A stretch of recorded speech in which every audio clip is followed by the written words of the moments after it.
Hi, John Vance here. This is part 2 of the B Shifter podcast. On this episode, we're continuing the conversation talking about perspective and how us as leaders can lend perspective to our firefighters, especially those that maybe don't have the experience level that we have, but they're very educated, they're go-getters. But how do we reframe things and let them understand really why we do the things that we do? So let's continue and pick up this conversation here with myself, Nick Brunacini, and Terry Garrison. The evolution of a firefighter, joining a fire department and then promoting through it and the rest of it, is you've got to train them to be successful in those roles. So like going from firefighter to company officer, that was a step. And you had to learn, okay, this is what I'm doing. And if you did it, because I did it early in the thing, and most of it wasn't to be the boss. It's just that I didn't want them to be my boss. Yeah. So, but that motivated a lot of us. Yeah. But you get to that point and you think, okay, now I can like actually manage this attack the way I think it needs to be managed. So you're a task. It took a while to figure out I'm the task level boss here. I'm not the nozzleman anymore. Yeah. Somebody else. In fact, I need them to do that so I can do what I need to do. Well, it's an even bigger change when you go from company officer to battalion chief. So when the group that I took the BC's test was, once the test was over, is they put us through 2 different BC academies. Mercury Moores put one on, and then the A shifters put the other on, Hobel and company. And each of them were a week, right?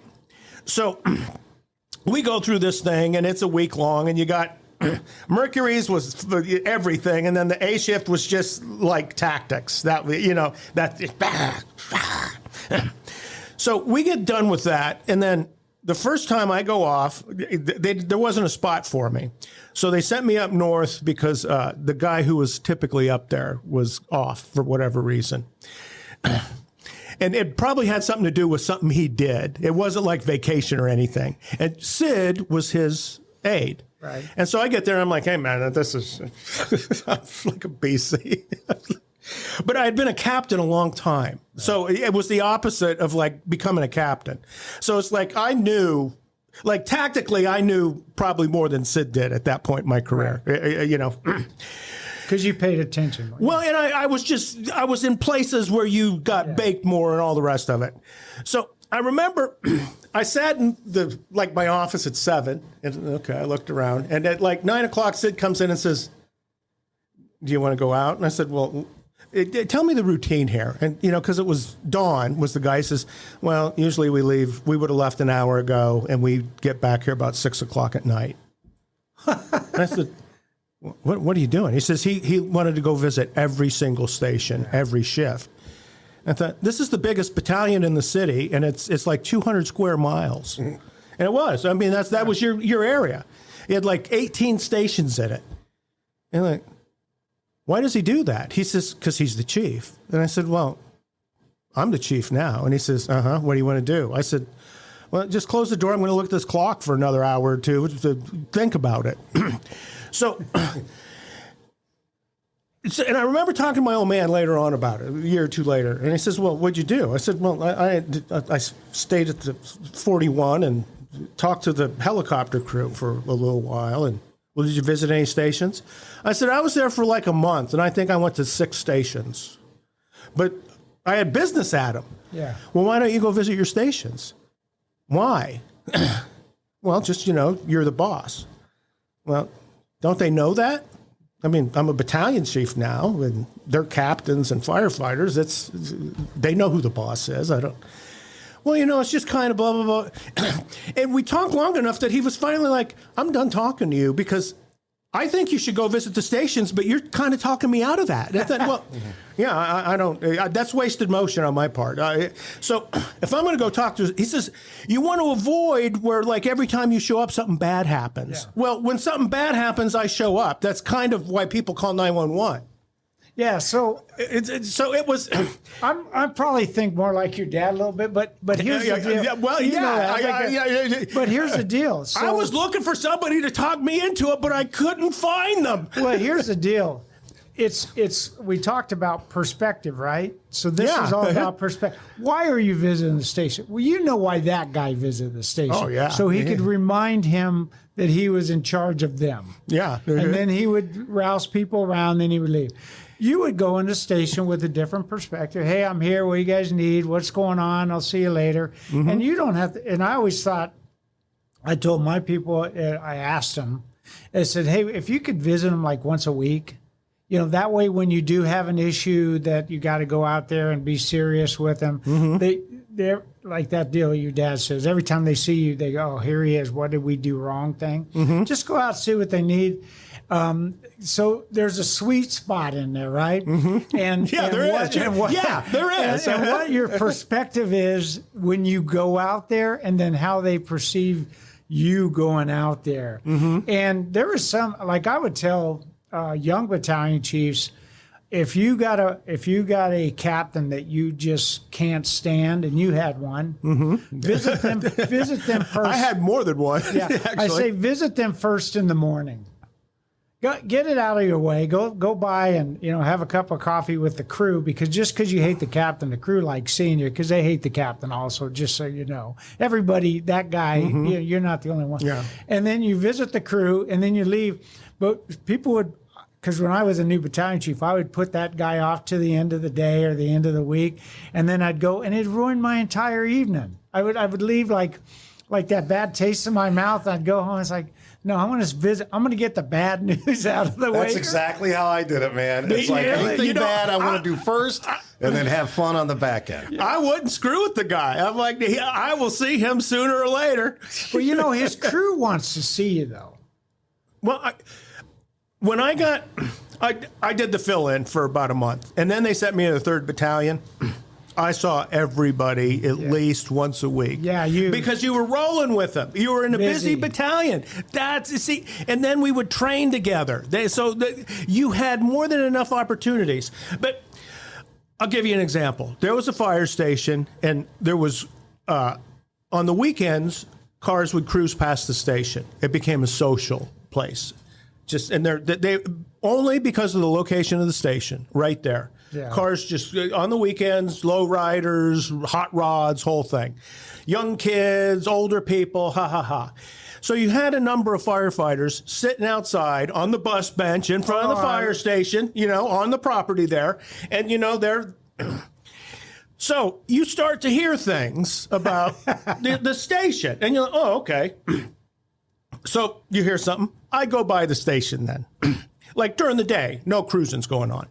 And, you're just kind of hanging out, talking to the captains. And you're like, there's a lot of, like on fire calls, we get there, we transfer command and do a set of things so you guys don't get killed while you're doing your job. So you can focus, you can micromanage your task level. So strategically, we got the whole big picture. And I said, it's my job as the battalion chief here to make sure you don't kill yourself while you're on duty.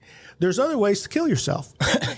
And I said, just for an example, like if there was, everybody's having a good time and all of a sudden the outside good time ends up good time in the parking lot or the station dorm. That's death. And I said, if that happens and it gets blown up and you have to react, I said, the people that are going to die first are the captains. And you kind of, and so then you just stop talking.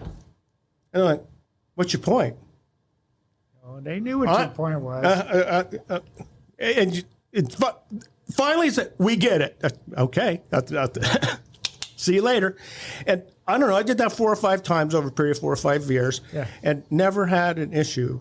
I mean, that kind of was enough. Now, I guess if it kept going, then you're at the point where, okay, I'm going to have to intervene and just be frank with you guys. And, you set the expectations. Well, and you're also talking about the consequences, which I think a lot of times when we're talking about the perspective, people aren't talking about the consequences of what's going to happen. Exactly. And I contacted, and it's my job to save you. It's to make you effective as you could be, and then to save you from yourselves at some point. You've seen it before. You saw that happen. Oh, exactly. Yeah. No. I used to. You have to know sin to fight sin. So, yeah.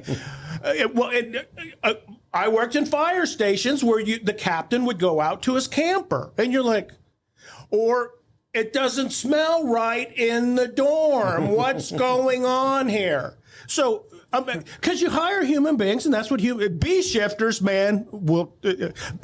My dad said firefighters, most occupations by young, neurally challenged males, they're always hungry and horny. Yeah. That's just, they're always consuming.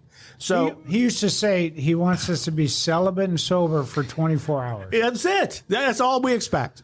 Hey, well, you talk about consequences, and it's important to distinguish consequences as not threatening. Yes, because I've had that, and I've seen those are guys predictions. Say, if you do this, I'm going to write you up, or you're going to get fired. That's bullshit. Yeah, no, that's cookie cutter. But the way you did is, if this continues, something negative is going to occur. Yeah. Because I've had fire captains tell firefighters, here's what's going to happen, and then that didn't happen, and then they lose that opportunity to.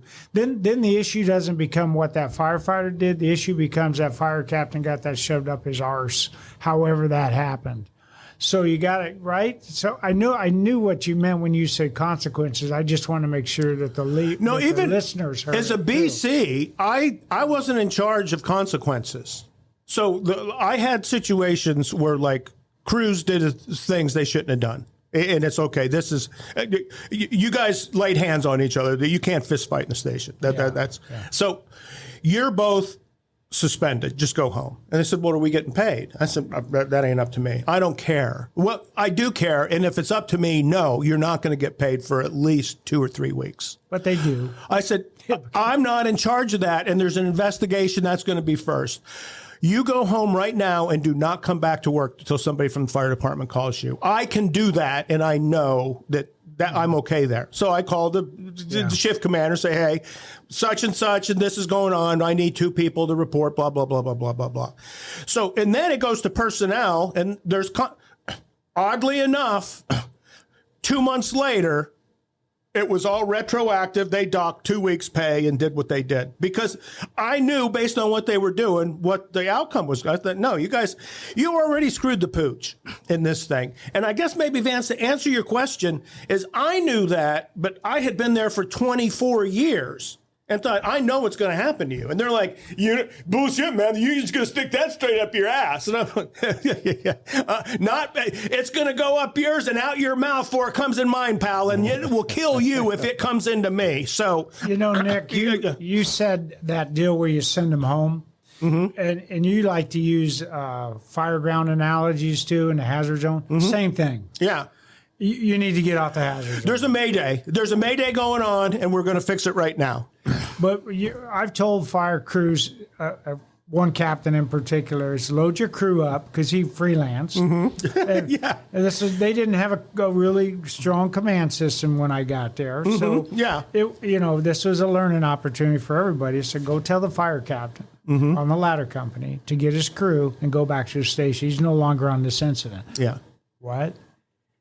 But he always does that. Yeah, that's why he's going home. Mm-hmm. That's why he's going back to the station. And I'll go talk to him at the station. See, Terry, but you got to have that. And he thought he was in charge of you, that captain, and that you can't do this. And then what it did is it completely turned his world upside down because it's like, oh no, I have a boss now. And I think that's that's news to some people. Like, oh, there's actually people in charge of me. Yes. Well, that'll happen at that captain level and at that battalion chief tactical level. When tactical chief finds out that their assistant, the boss, that they have a boss, you mean I can't control my entire district or battalion the way I want to? I got a boss up there? Yeah. Yeah, you do, because it's got to look like yours needs to look like the rest of the system, right? Well, and I think what your boss, like you're a battalion chief, what your boss wants is everybody to do as good as they can and then to go home at the end of the day. And so that's accountability for them. And then, so they want you to manage that way. And then, like, others, like, let's say that ladder captain's like, no, I do this, and what you have to do is support me in it. And you're like, no, I'm your boss. This is what this looks like. So, and we've had conversations with those people, and they don't seem to understand that until they put themselves in the position to test it. And they found out with you that a chief in a car outranks a captain on a roof. Yeah. Basically. It kind of reminded me, and I've used this analogy before because I love my brother. He's passed away now, but he used to come up to me and he'd say, Terry, don't get mad at me. Can I have $20? And I'd say, Michael, don't get mad at me. The answer is no. Yeah, exactly. Well, who got mad? Yeah. Well, that's like when a supervisor, when a battalion chief talks to a captain, and the captain's being an idiot for whatever, doing something that's inappropriate, and then the battalion chief says something to him. He's like, who gets mad? The captain gets all butthurt. Hey, man, why are you telling me to act like that? Because it's the right way to act. Just quit doing that. Yeah. Quit running with scissors or whatever the hell you're doing because you're going to get hurt.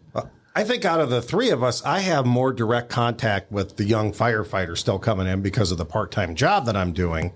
And these 25-year-old, and so exactly what you're saying about the consequences. That I've been here 25 years. I know this is what's going to happen. We have to take that to the fireground with our fireground message, whether it's risk management or anything else, because again, that's where the perspective is. We've seen it happen. I'm having a talk with a 25-year-old last week about, and I love what ifing. You know, I'll sit down with them and we're just having coffee at the station. I go, that's what the inside of fire stations is for, right? So It's exploring the universe. So they're doing construction and all this other stuff's going on in our first do. And I said, what if we had a fire in this building? Where would you go in? What do you? And he goes, well, yeah, if we get a fire here, I think I would trench cut the roof. And I was like, well, time out. When was the last time you trench cut a roof? Never, sir. Never. Where'd you hear the word? Yeah. You saw it on a video where like 6 guys from LA are doing it. We have 2 and 3 person companies. The building is going to burn down if in my area we're trench cutting a roof on a commercial structure. It ain't happening. So let's talk about reality right now. You know, let's come back. You know, this isn't YouTube. What are we going to do? And they need to be refrained from that because they're getting. And these guys today are smarter. They are better. They take better care of themselves, I think. Answers here, right? They can go get the answer to anything right there. And my point to the leaders out there is you need to give them that perspective because you own that perspective and they don't have it yet. They have a lot of other good things going for them, but they don't have that perspective. No, that's true. But it's part of that's a product of experience. And there's no way you can get... The only way you can short track experience is through training, realistic training. And that kind of will set the stage for it. But then that has to be like revalidated with actual application. And so that's where the performance management model comes in. And and that's the way we refine the thing. And so you'll hear why are we changing anything? And you think, well, everything has to change all the time. That's the way it gets better. Yeah. Well, no, we don't agree with that. I said, well, that's the way the union negotiates for us. So when I came on the fire department, we made this much money, and now we make this much because of all this progress we made. Well, that's positive change, sir. That's what we're for. And we're for positive change in everything. Our tactics have improved. All of this should get better and better. That's the way. That's maybe why we're born onto this planet, is to figure out better ways to do things. And maybe that ends up better ways to treat and get along with one another, where we all kind of get what we want out of this thing. Now, if what you want is to grift and to have a bunch around, that ain't going to be sustainable here because we're a public safety agency. Yes. We're not a football team or anything else. We deliver service to Mrs. Smith. In fact, I wonder how, like the young people, many of them would take if you let them know that you are the largest chunk of government.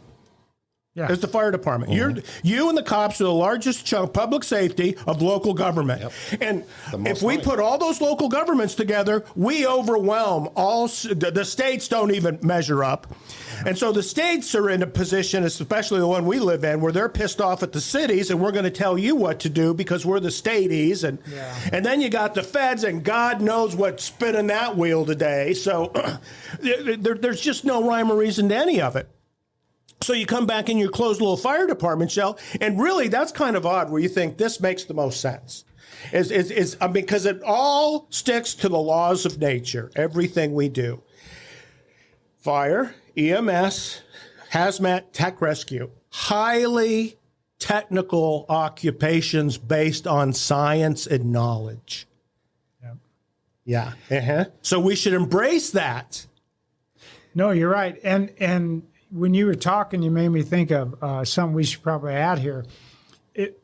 It's most successful when the labor group and the administration work together for the common goal. And that eliminates so many problems. Now, you don't have to be a fire chief who's a union puppet. That's ridiculous. No. They have their role, you have your role, and you're going to disagree about some issues. I agree with the labor group every time they say firefighters need more money. Why wouldn't you? I mean, all boats rise. I'm going to get a pay raise too, right? Hey, man, during our careers, Pat can tell me everybody that works for the city of Phoenix more money, including the city manager, the mayor, everybody. I still get more money because of him. Exactly. Even we just got to here, this is the way, one at a time, one at a time, one at a time. System process. Yep, you capture it all. It's not, you focus your energy. It's almost a military deal. It's like, no, this is the way we're going to exercise the power we have. First of all, create it, and then to use it in a positive manner. So it's important for a fire chief to understand what a union president is working on and say, okay, I get what you're working on over there, and I'm going to stay out of your way with that, unless it's something I just totally disagree with. But I think it's just as important for a union president to understand what's important to the fire chief. Firefighter safety and customer service, and here's the way we're going to do that. And get the union president on board with you, so when you bring into these programs like the Blue Card, where you want to train or the system in how to be more effective on the fire ground, you got the union president marching right with you and saying, yeah, that is better for our member. The best thing, they say union presidents want to take care of their members. Helping them survive is a really good way to take care of people. Well, we were just talking about that today. The person in the large fire department doing Blue Card who just took over Blue Card is the former union president. Yeah. So, I mean, that's an excellent example of the leadership of the fire department pushing it forward. Well, and I want to say, if you're in a department that's either like paid on call firefighters, non-unionized, my first 8 years of fire chief, we didn't have a union. But what we did in my first year was we made, I call it a relations committee, a member from each shift. And they would get the input, and then they'd all get together with me, and we talk about stuff, whatever it was, and that was the same issues that the union wanted. A lot of times it was, retiree health care and, et I cetera. think the only difference is in a labor group, they formally recognize this person is representing us. Yes. But in an informal system, they could get together and say, these people represent us. And they stay connected that way, because that's all you're doing is, like you said, coming together like this. Well, it's hard to get everybody together like this, but when you got a person that's standing up representing all that, and you just kind of grab that person, and their responsibility is to connect with all that, that's labor, right? I mean, that's the way I see it anyway. Yeah. Is they are elected to represent that group of people, that group of firefighters. And the way you did it is you just identified people that were motivated and they could, speak complete sentences, and they represented their groups. Well, right? and they play off each other. So, like, a lot of unions will come out against safety stuff. So an example of that is, like, in our careers, we had day boots. And then we went away from day boots. Jeff Griffith fell in an attic. No more day boots. Well, that was before he fell in the attic. We had a couple close calls before then. Fire chief said no more day boots. Well, I don't think the union president really gave a shit. to be honest. Our union president was a politician for the fire department, and he was very good at what he did. So he thought, well, he's the fire chief. That's his decision to make. Well, it was the workforce is like, how you're going to kill us? You're killing us by taking the day boots away. I mean, this is just the level of idiocy that the herd has. And so you can't do that. When you're like, yeah, they can. He's the fire chief. That's his job. Well, the union stayed out of it, and they're like, "Let it." And Cantelmi knew this is a loser right here. If I come out for him in favor of this, they're all going to go crazy, and I can just shut up, and he can do what he's going to do, and I'm not going to say anything about it. I didn't get involved with pension talk. Yeah, I don't want nothing. He stayed in his lane. Fire chief stayed in his lane. So what happened is they just listened to all the bullshit, right? And it happened for months leading up to this. There was a deal. Well, it started with the shoes, steel toe shoes, and then it went to day boots. Oh, I thought the other order. No, it was steel toe boots first, and then day boots went away. Okay. But it was hand in hand. Now, day boots, for those of us that don't know what Galoshes. So waders. So that was you wouldn't have to wear bunker pants. Yeah, you had just regular pants on and a long jacket. They were rubber boots that folded down. Oh yeah, like pull-up and you boots. fold them up. Yeah, they were like fishing waders. Yeah. And mine, we had those. and everybody over 5'9", between your boot and your jacket, you had an open space where you leave. Where back then we would wear the Nuvos. Yeah, and water went in them. polyester jeans. Oh, yeah, they were. They awful. burned. Water went in them. They were terrible. But I was one of the guys that said, "Don't get rid of our day boots because they're just so simple." Mm-hmm. Yeah, well, they was just. I have a picture of a fire chief out in front of a house 2 weeks ago in day boots and a long coat. Yeah. Exactly. Yeah, they're still wearing them out there. Well, we go through this whole thing, and it's Civil War, wildcat strike's going to happen with day boots. Day boots and the steel toe shoes, some combination of the two. And so it was like a throwdown, and the fire chief says no. We've tried to process this through the process we have with these committees, and they just refuse to do it because they can't let go of the past. So what we're going to do is September 1st. And so this is like June, July. Yeah. He says everybody's going to be outfitted on September 1st. If we see anybody in day boots, the captain's going home, and they're coming back to whatever rank they were before they were a captain. Right? Because you had these old senior captains just mouth, you won't tell me what to do. September 1st came, and because they said, no, he's going to send me home. You know how many of them showed up September 1st in day boots? 0. Because they're all talk. That's what it is. And see, as a young chief, you think, oh, I can't upset them because they'll talk back. Who gives a shit what they say? In fact, sometimes it's fun just to piss them off when they're doing stupid things. And what happened 2 weeks after we had those pants? Everybody loved them.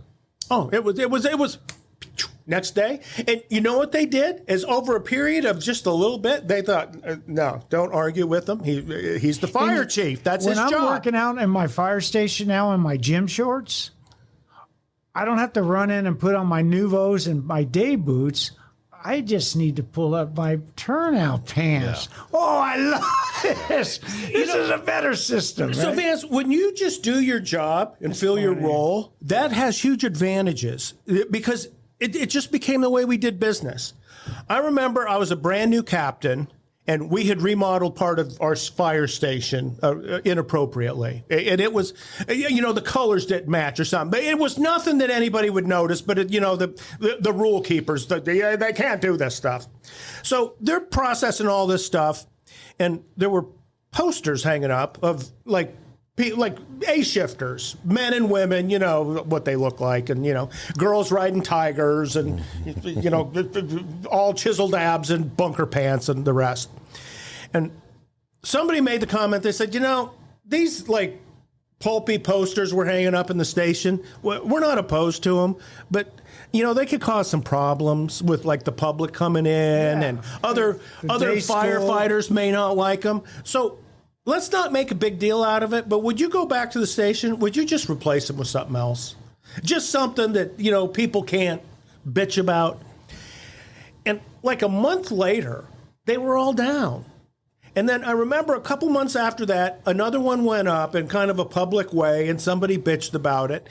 And they went to the station and they said, no. We agreed just to take these down. Just take it down. Don't put it back up, okay? Nobody wrote anything down. They didn't, and nobody got in trouble. It's just keep them down. There's no formal tiger policy. Exactly. Yeah. And so that's kind of the way they manage the fire department, because they put the front end work of establishing here's how these processes Nick, work. you did it with our Silverback leadership when you decided, and you did it. I'm going to give you credit for it, but we had the 8 functions of leadership, and you said, no, the very first chapter needs to talk about the work, because everything else needs to focus on the work. Yeah, that's why we're here. And that makes so much sense. And I think if you can describe whatever you're describing, whether you're a captain, a battalion chief, or a fire chief, to somebody to improve whatever they're doing, and you tell them this is how it impacts the work in a positive way, it's going to be, you're going to be okay. The work overcomes all the differences and diversity in the group. Yeah. It bonds us together. So, and it was because of the work that they were able to do the thing with the posters. No, just take them down. Don't do that anymore. Be nice to each other. Quit being mean. Yeah. Well, that's kind of what we managed around. Everybody did what they were supposed to based on that. And then there was and it was actually written in our firefighter survival guide that we'll share with our program also. But it was written that fire captains can't overlook safety violations. Battalion chiefs do not have the option not to follow up on those. So that kind of became the policy for the entire organization. When you did something silly, whatever it wasn't written, but if you do something silly, someone's going to talk to you about that. If you do this, if you have whores in your station, be surprised if somebody tells you don't have them in your station. No, you can't.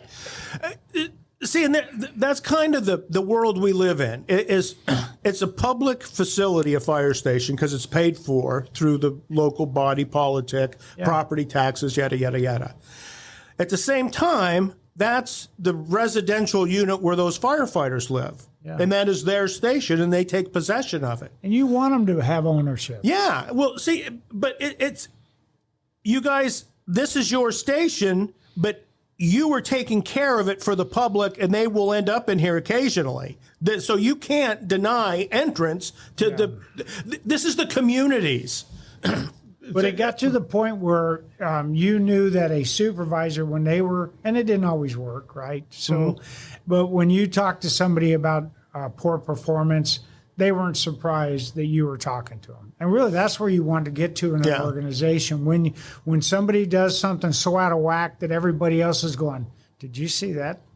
I mean, you would see it in meetings where you'd have 20 or 30 people and somebody would do something so stupid and everybody would go, what are you going to do about that? But, if you gave them a list of names and said, pick who did it, everybody would circle the right name. But that would be the challenge, right? Yeah. You get a new chief officer and he'd be in there with Captain Knucklehead, and then they go, let's see how new guy does with this.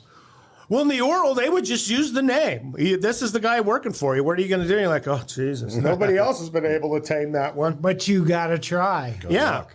Well, I'm sending them home. I don't know. It's not your fault, but it's your problem now. Yeah, right? exactly. Yeah. You got to say, you said it. You got to own the problem.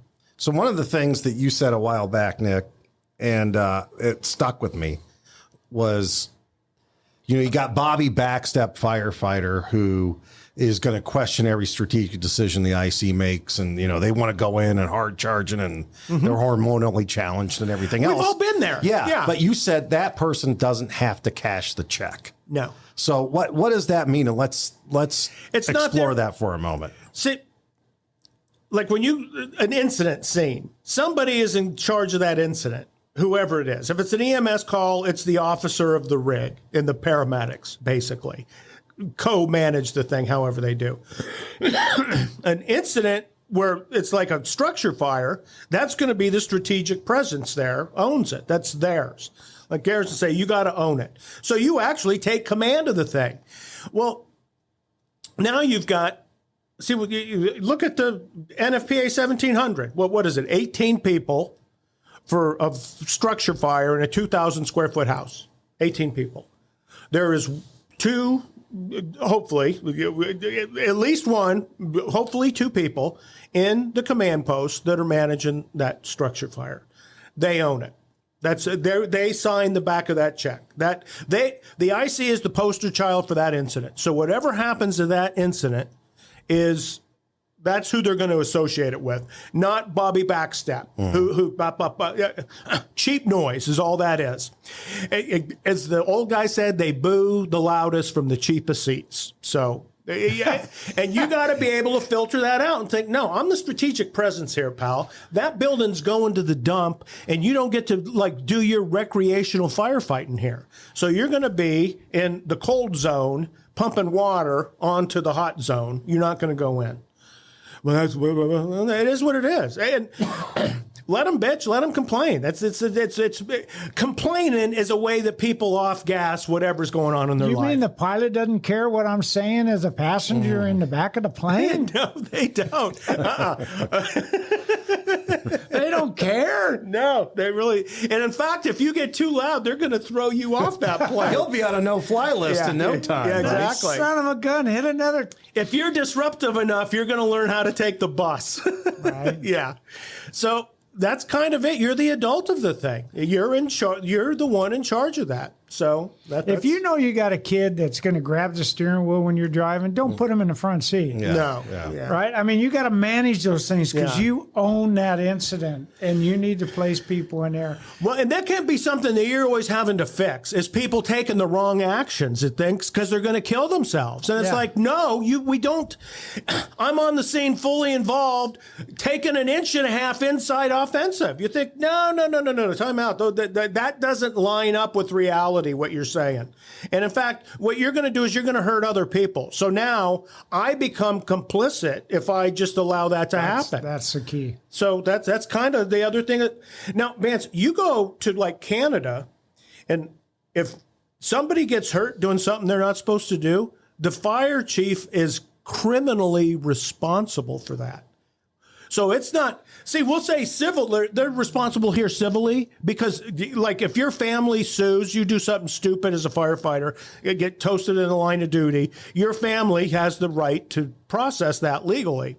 And we're seeing more and more of that happening. Yes, well, if you're the fire chief and you're not going to manage this and my loved one gets hurt because of your inaction, what that's going to do is that's going to cost your employer a ton of money and legal exposure, because now in other countries, it's like, no, you've reached another benchmark, chief. We've done that with driving in the U.S., where if you're an emergency responder and you cause a fatal accident, you're probably going to go to prison for that. Yep. Yeah. And well, in Canada, the fire chief is going to go with you.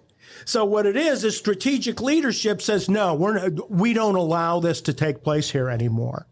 But the least organization should do is when that engineer does something where he's speeding or she's speeding and cause a problem, they should be held accountable and the captain sitting up in the front seat. We've done that organizationally. Yeah, and sometimes we were too lax with that. Yeah, like when they did, you roll a ladder truck coming back from a call. Yeah. That guy probably shouldn't be the engineer ever again. I would say if you're going to drive anything, it's not going to be much past and the captain an AMBO. Needs to be the co-pilot. Well, and the captain wasn't even on the truck because he was. Well, and then you get into just the details. The family history of the department you work for. And so, again, that's where you start putting names to this. And in the Silverback, we talk about there's 10 personality types in the fire department, and that's it. There's 10 or 12. And they're the same 10 or 12 in every single fire department. And so this thing I'm building now, that's kind of where it's going. It's saying, no. All fire departments have the same exact people working for them. Every one of them does. Now, they may have different concentrations of them.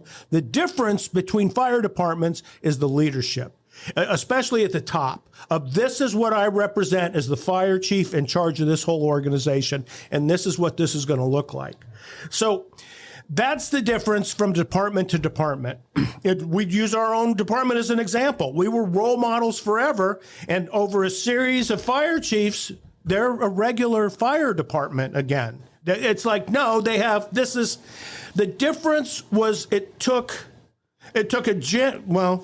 generations to get it where it was. And then when you have an absence, it's like, imagine if you stopped doing EMS training. There's no more for paramedics or EMTs. You guys keep it on your own. What's that going to look like 6 months from now? Well, our EMS standards. Yeah. Well, we're not going to do any of it. Yeah, we're just going to stick with what we learned whenever you took your during the basic Civil training. War. Yeah, you know, take a drink of whiskey and then just you're putting mask pants on people Rub and dirt on it. Yeah. bite the block. Well, that's what happens with firefighting, because there's nothing, like, the young guy goes through the academy and gets nothing else. They promote to company officer. There's no further training. Do you look at officer 1 and 2, 3 and 4? There's no fire ground training in any of it. You don't get to fire ground. No one agrees on it. Do you know why? Because there's not a standardized.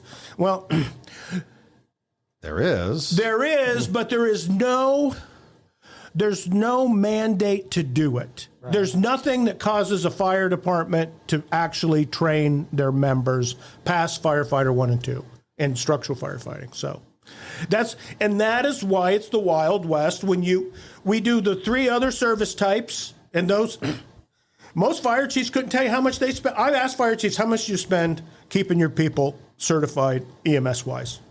I don't know.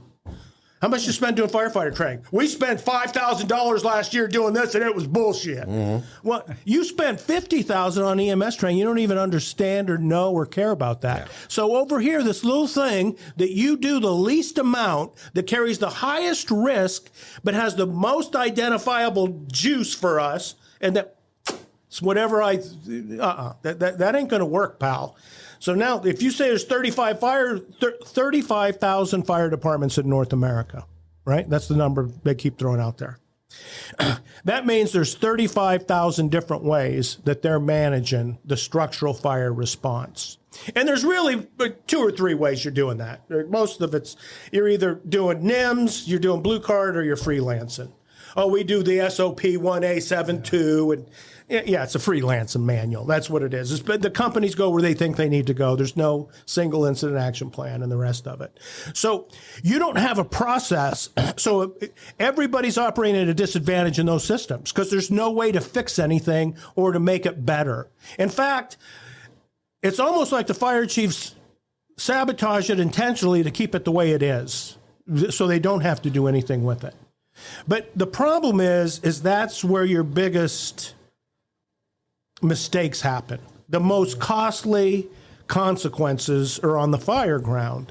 Well, you care about your members, take care of them. Yeah. So I mean, you're unnecessarily exposing them to things they don't need to be exposed to. And those same people that will spout off that craziness are the same people that say, well, I love my firefighters. Then why wouldn't you want them to survive another incident? Yeah, and what they'll do is they say, well, look at all the decon we do on the back end. And they say, okay, after the fire's over, you clean their gear, but during the thing, you won't manage the strategy while they're actually like in the shadow of death. Mm-hmm. What you're going to do is you're going to try to keep them from getting cancer when they retire. But if they die on duty, we'll throw you a great funeral and we'll give your widow a flag, and it's all, it's just part of the job. And you're like, no, it isn't part of the job. It's. And in this case, you don't, which I've seen, you don't give the widow the flag, you give the parents. Mm-hmm. That is unfreaking believable. When you got a young firefighter who passed away, not even old enough to get married yet, and for whatever reason, the system may have failed them, and now you're handing a flag to the mom or the dad. Well, and then you go back and think, okay, what the incident they died in, what did we save? You're like, no, they hauled it all. We knew when we got there. I'll go back to the fenced-off deal. It's going to the dump. Well, there's no adult there. And they're like, well, no, I had it. I had the strategy. They just weren't doing it. And you're like, well, no, you're like the teacher where they're all going crazy in the class and you're still writing math problems on the board and they're killing each other. It takes another set of skills here to diffuse this.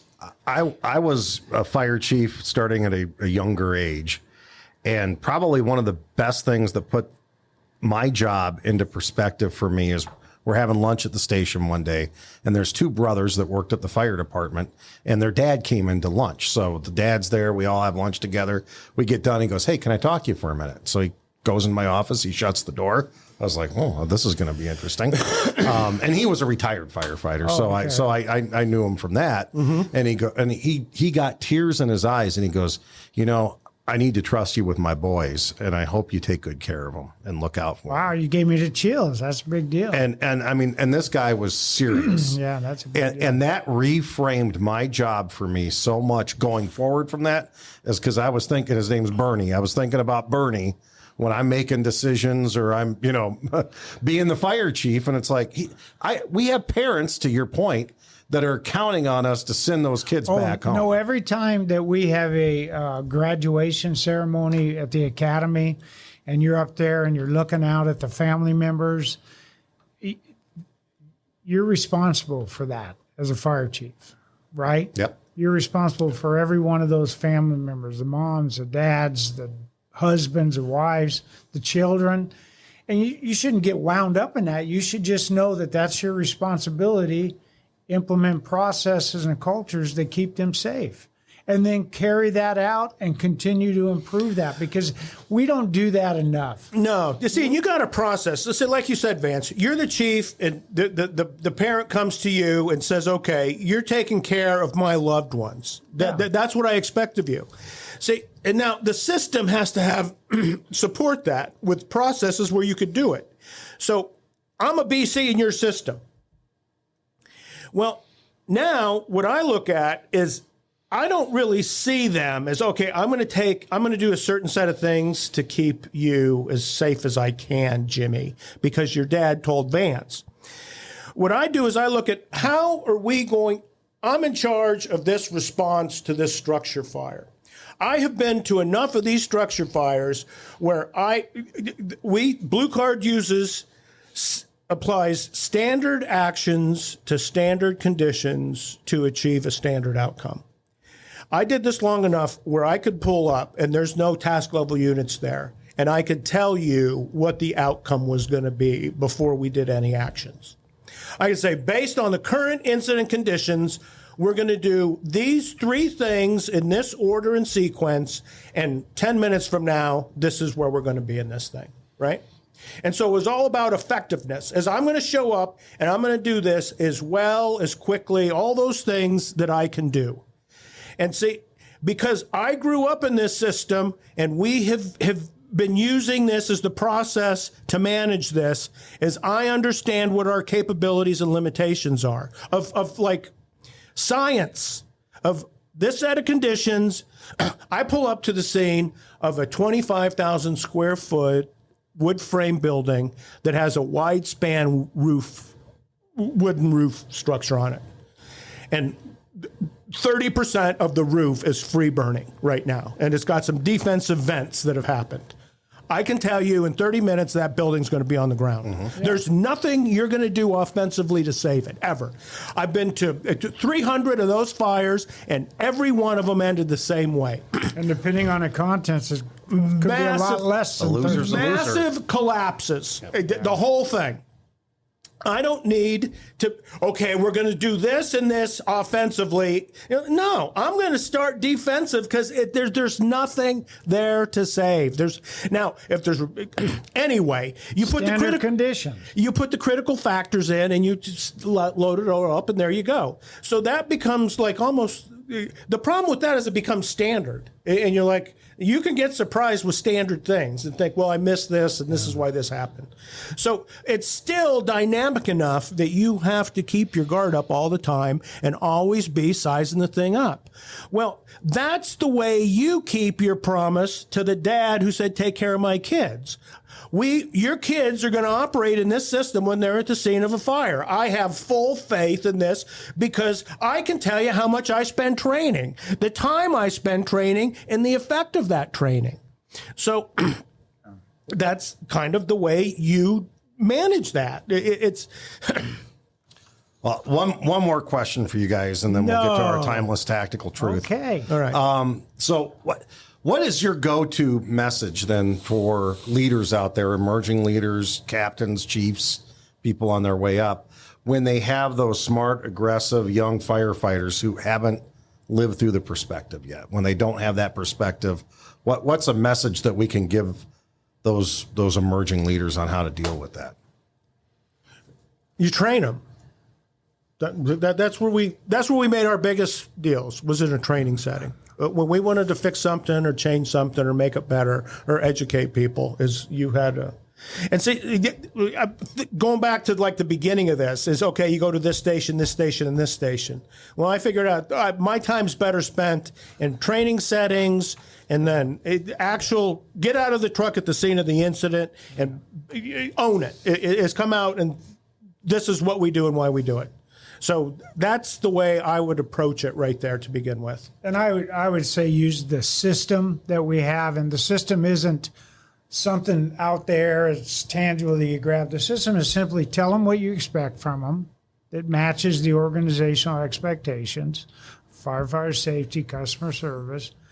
Ask them if they know how to do that, they need any more explaining or training on that. And then watch them do it from a distance. Don't micromanage them and don't be an asshole about it. And then if you see them do something wrong, you step in and correct it in the best, kindest way you can, depending on the hazard. If it's in a hazard zone, the quickest way you can to fix that. And then if they did something right, tell them, nice job. Do that again, because that's what I want to see you do. And it's just as simple. You just set just like you would with your... I hate to call firefighters kids, but it's the same thing. It's the adult. Be the adult and help them be successful. And remember that the reason you took the position of leadership is to support. You support. That supervision is a support position. So help them out. Don't be a dick. Yeah. Help them out. Yeah.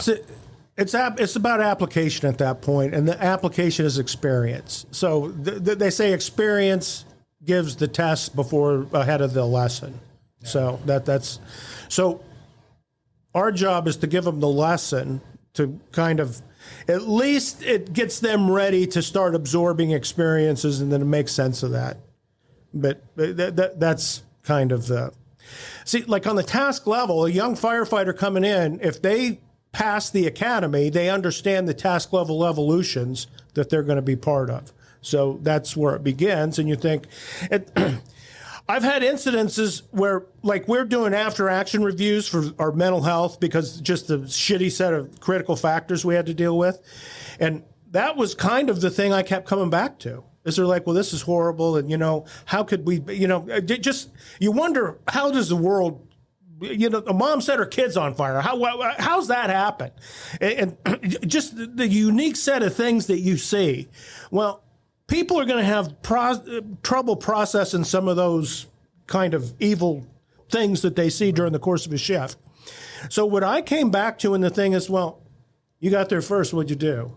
Well, it was cooking, so we laid a line. Okay, that's good. So you had an uninterrupted water supply. Then what'd you do? Well, we got dressed because we were coming back from an EMS call, and then we did X, Y, and Z, and it took us like 30 seconds to get our shit on and actually get the line off, and, those kids are burning. Then you're like, well, what's the academy say for pulling an 1.5 inch attack line? Well, 2 minutes and 30 seconds. Okay, so you did it in 30 and had your shit on. And you had water going in 45. Uh-huh. Hey, man, if I was a burning kid, 45 seconds, how long did it take to get everybody to the hospital? Well, they were there, 4 patients transported before 30 minutes was up. They were at the hospital. So you start writing it on the board and say, here's your critical factors, here's the outcome.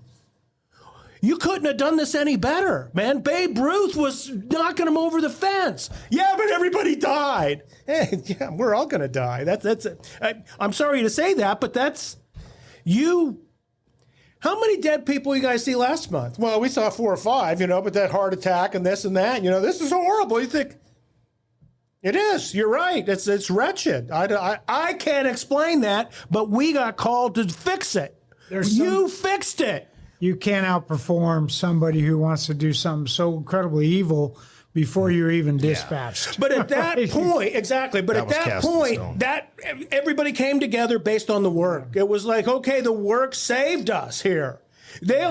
Only one of them went home that day, and he was taking advantage.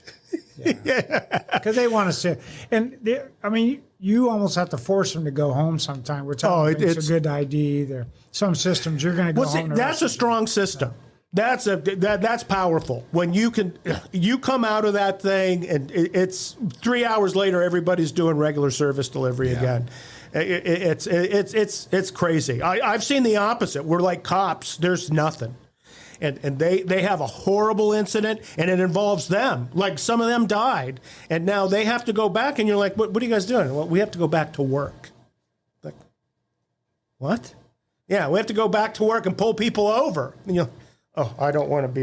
You don't want to be the first person that gets pulled over after that. Baby. Yeah.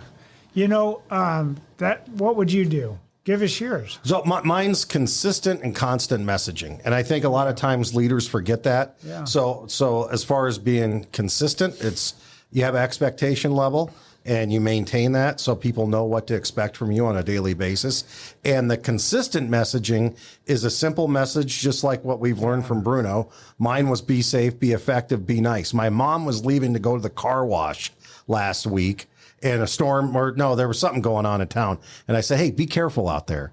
And she goes, and I'll be effective and nice. So she's heard it from me enough that mom. She knows, because that was my entire career was three things. That's what I wanted out of everybody. Three's good. And I said it all the time. And, we're going through a thing right now with a department I'm working with about vision and stuff. And I was telling the company officers, I said, every day you have a vision. It doesn't have to be the fire chief's vision or where the new station's going to be located or when are we getting the next new fire truck.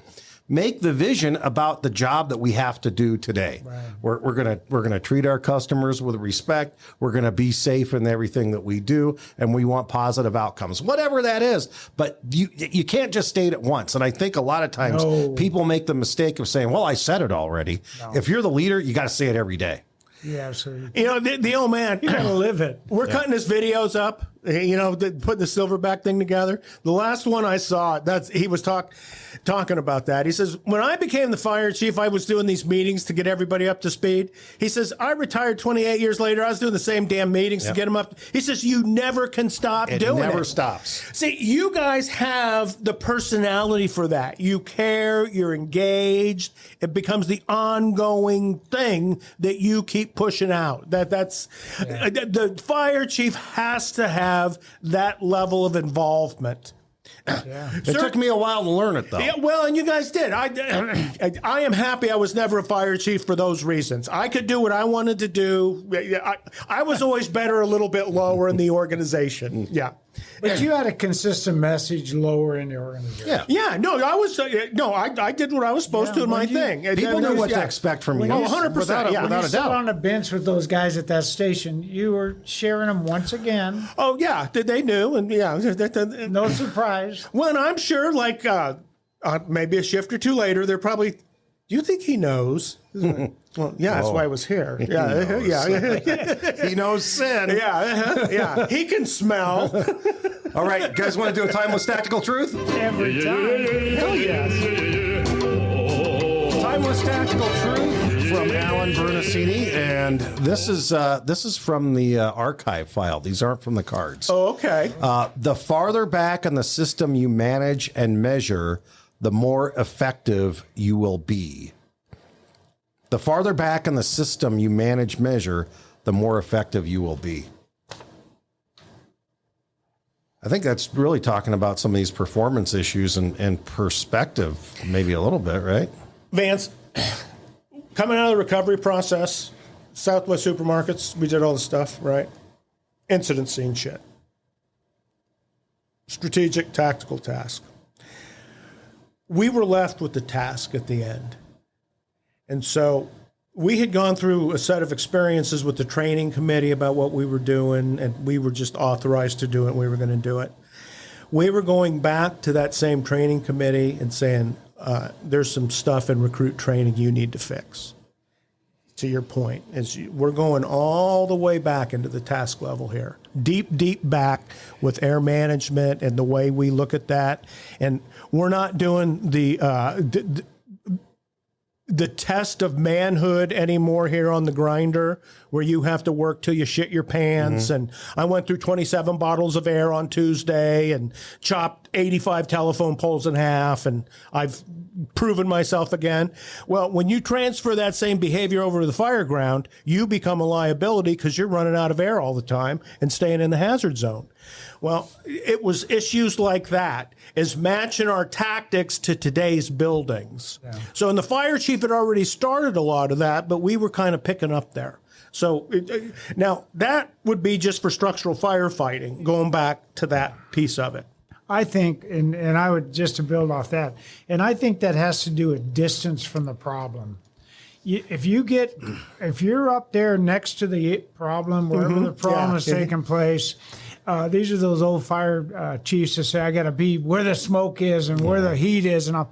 But I think organizationally, there's a lot to be said with that too, where fire chiefs and leaders, battalion chiefs, captains need to take a step back and look at this without passion or prejudice. You've heard that saying before. Yeah. And don't get too emotionally connected. Clinically, critical factors. Yeah, you look back, just like you said, standard condition, standard action, standard outcome. But you need to step back and look at some of these issues. And I remember the times that I was a fire chief where I got wound up a little bit, is I got emotionally connected to the problem, whatever that problem was, and I got too involved with it. And I think back to when I was in the military, and this is a long time ago, right? And I was a crew chief on a Huey. And the way we used to time, we didn't have timing lights for the main rotor or the tail rotor. So what we would do, true story, is the pilots would start up the rotors, and they'd get them at a certain speed. And then we had a long broomstick with a piece of chalk on it. And we would go, ready? And he would look at you and go, pop, pop. And you try to hit one blade, and you pull it down, you put everything down, say, okay, you hit the right blade, you hit this blade number one, we're going to raise that one up, or bring this one down. And we did the same thing. So that wasn't so bad.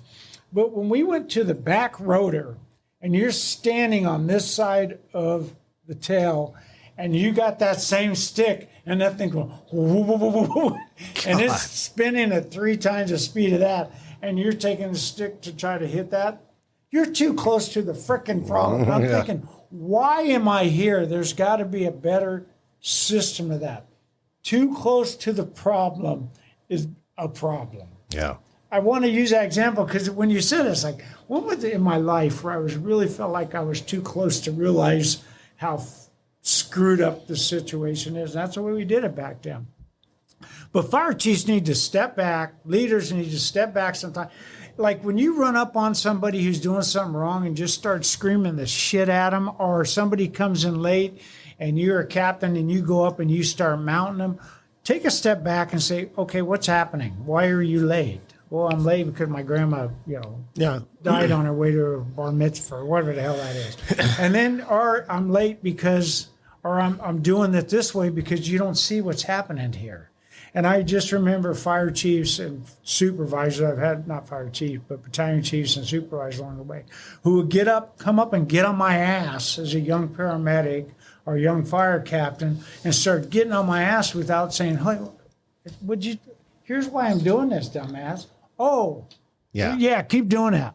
So I think sometimes we get too close to the problem and we need to back up and just take it in before we decide how we're going to manage this. Well, you got to define the problem fully before you figure out what kind of action you're going to use to solve it. So, like the late person, it's not okay to be late, but there's a reason you're late, and that's really kind of what you're managing at that point. Yeah. And so, like the guy who's, his mom's dying of cancer and he had to do X, Y, and Z. Right. You're like, okay, you got some stuff going on in your life, and should you even be here today? Yeah. I mean, maybe you should take a week or two off if this is going to be an end of life thing that you have to deal with.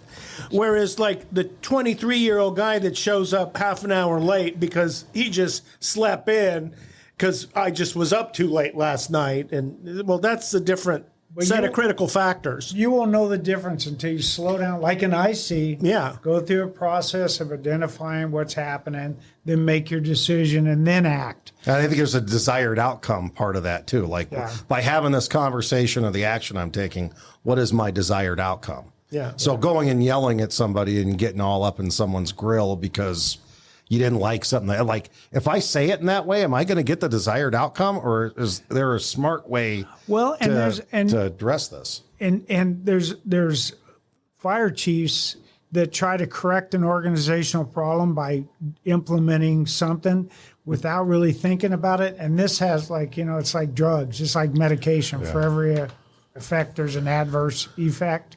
So you got to work those things through instead of just implementing what did Bruno call that, ready, fire, aim approach.